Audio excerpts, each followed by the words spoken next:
Generate report. This is most popular. I have most popular and most profitable.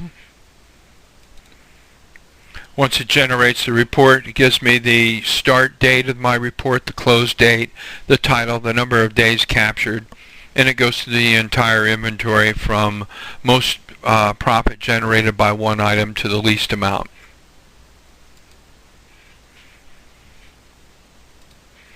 My next area is the in the settings would probably be the address. It gives us the basic billing that goes on all invoices, packing slips, and quotes that are created. There's our profile. This is our master price word. This is who we send shortages to, and you'll see this will appear in a second. Here's our payment terms.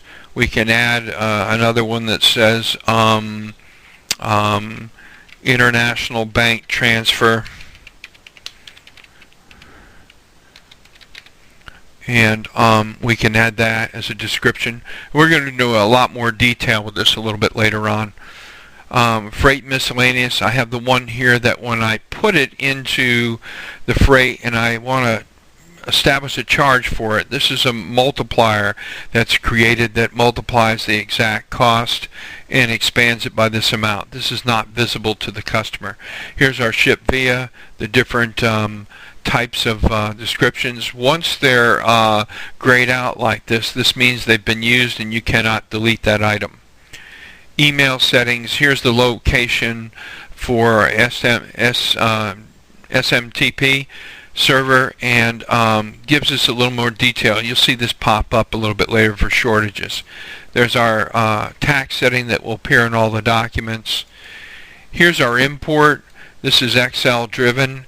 It gives us contacts, products, inventory, and company. If we're looking at bringing in massive amounts of data, what we do with this is that we download that screen you just saw, we add all the information, then we save it. Then after we save it, we hit browse and we go to our desktop or to our file. We then load that file, and then once we load the file, we hit import and it brings it in. It tells you whether the number of incidents and the number of items that were accepted into the system.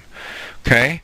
We're actually on version 5.0, and we have a list of items that we'll discuss that are the major changes for 5.5, and then we'll talk about enhancements and features in 6.0.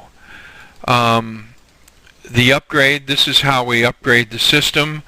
This is the sequential information.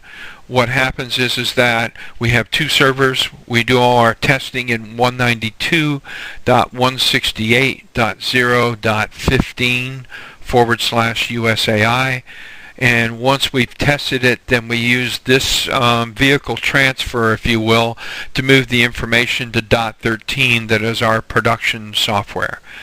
Help right now, we will be adding more of a tutorial functions in here in PDFs on how to, and videos like this. Right now the only thing we have in there is a tutorial on how to upgrade the system. So that's a quick review of settings. We talked about the about and the upgrade. We'll refer back to these as we keep moving. What I'd like to do right now is actually create a ticket, and then we'll show how each of these components are utilized in creating a rental sales order. I'm going to start to type in a product line. Let's use Absolute Boilers. I don't think that's ever been used. We have a lot of information. Well, let's choose one that has some information in it.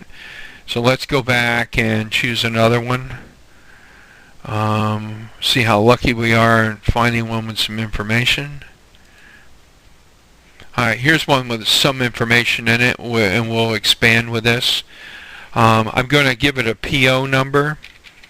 I'll give it a Epicor reference number. This refers to our ERP system that we use, mid-market manufacturing ERP. And my need by date, I'll select